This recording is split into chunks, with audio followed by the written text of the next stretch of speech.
Okay, so set up with irons, woods, any of this sort of thing. I think number one, the last thing we did with the drive, obviously, looser grip pressure. I think if you can have that as a mindset throughout all your shots, even with the bunker shots we'll look at in a second, looser grip pressure is going to give you a chance to control the club face. If you're squeezing on for dear life, once you get to the top of the backswing, up here, that left arm is tense and locked and the grip is really squeezing with the thumbs, your left shoulder, your left rotator, it's all going to come down a bit stiff, and then the golf club's going to be left wide open. And therefore the only way you can square that golf club up now is you start coming back the golf balls. You get to about here, your right elbow starts leaving your body, you can see there now, and the flicks start coming in out. The club now's overtaken. If you look at your left arm here, where he extends, that club beaten already. And as you come into golf ball now, there's a scoop. So your hands are now pretty much leaning back, almost in line with your right arm, that club face, isn't it? The big sort of scoop out there. That club face now, technically, based on just that adjustment with the hand, is closed. What you then do is just manipulate the hands a little bit open, or do something which after 6 shots you figured out where straight was, but it took you that many shots to find it, okay? What we're going to try and so this is a perfect one, but it's a better one, okay? There are some of these dragging drills here. You can get that club on the ground, back by your right foot, and drag. Look at the shaft lean there. That's what we're looking to try and get there. So that would be a perfect impact position there. The club face is square, the shaft is actually sort of compressing, kind of curving that way, and through the club, and it overtakes after the hands are sort of hit the golf ball, okay? So do a couple of these when you're on the golf course or at home or in practice, okay? This one, like I said, is not a perfect one, but it's a better version of, okay? Let me come back to the golf ball now.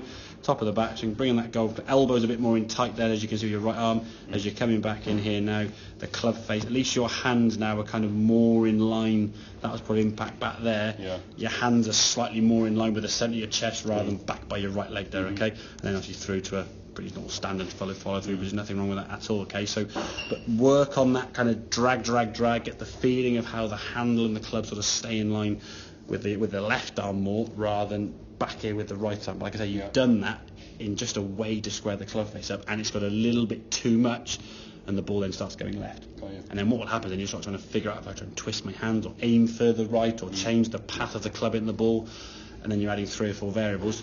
As a good golfer as you are, you'll figure out what works, but you're going to be a bit more of a extended spread with your miss. As you said, with the drive getting longer and longer and longer, the width of your spread is going to get wider and wider and wider, and then you're missing fairways. If you're missing fairways both left and right, where'd you aim? Okay. You know, it's going one way, potentially you've got a chance, but if it's going both ways, it's tough to actually aim at. So you're saying try and take it out of your so grip it there. So simply just in that little finger there, and just sort of grip in there, so you can always hold it there. Yeah, exactly. So it's literally the power in that. This is exactly. It sits under that pad in that finger there. Okay. If you grip it and if you squeeze with that thumb here now, this is going to get tight. If you squeeze the thumb as tight as you can, this forearm gets tight. If you just loosen that grip pressure off here now, this should be nice, and you almost feel the weight of the club now, so you can start nice and loose with that wrist. So you're hinging the wrist there as possible. If you're squeezing on tight there, that just locks. So as you start hinging the wrist and you get to kind of this position at the top, when you get to the backswing here, your left arm in that's 90-degree angle there now. If you can't unhinge your wrist correctly, you're forced then sort of flick at it to try and help the club face get back, and that creates that pull.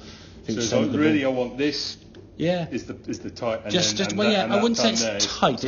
Don't squeeze. It's just secure in that pad. Okay. So don't squeeze that left thumb. Which I'm trying obviously not to do. But what I'm saying is, if I'm trying to, open your hand up a second. Open your hand. Okay. So grip them in there. Okay. Sits in there. Okay. So this pad there. So you've got a bit more. There's a bit more weight now. You can sort of support that club in that thumb pad and that little left finger there. So it kind of sits down that groove down there. Actually, okay. So looking down there, grips on there. What you had is sometimes almost squeezing a bit too high, maybe a bit too high in the lifeline there, maybe. Okay. So get it a bit more in the fingers, and then you can be just nice and soft and loose there. Just squeeze in there. This all gets tight, and you've got no chance to lose it. Just getting it loose. Exactly. Does that make sense in with the irons and the long game? Yeah. Perfect. Okay.